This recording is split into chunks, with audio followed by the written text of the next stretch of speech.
Le murmure des pages, la planète des singes.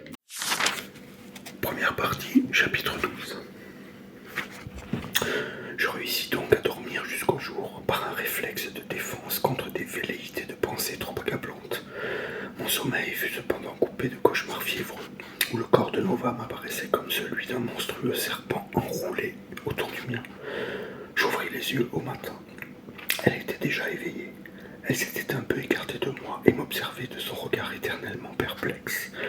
Notre véhicule ralentit, et je m'aperçus que nous pénétrions dans la ville.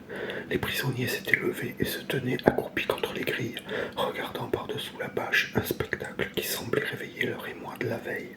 Je les imitais. Je collais mon visage contre les barreaux et contemplais pour la première fois une cité civilisée de la planète Sauror. Nous roulions dans une rue assez large, bordée de trottoirs.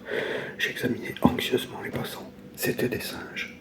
Je vis un commerçant, une sorte d'épicier, qui venait de relever le rideau de sa boutique et se retournait avec curiosité pour nous voir passer. C'était un singe.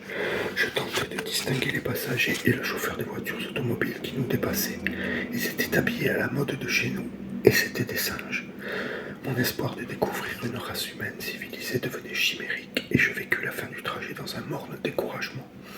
Notre chariot ralentit encore. Je remarquai alors que le convoi s'était disloqué pendant la nuit, car il ne comportait plus que 2 véhicules, les autres ayant dû prendre une autre direction. Après avoir franchi une porte cochère, nous nous arrêtâmes dans une cour. Des singes nous entourèrent aussitôt et s'employèrent à calmer l'agitation grandissante des prisonniers par quelques coups de pique.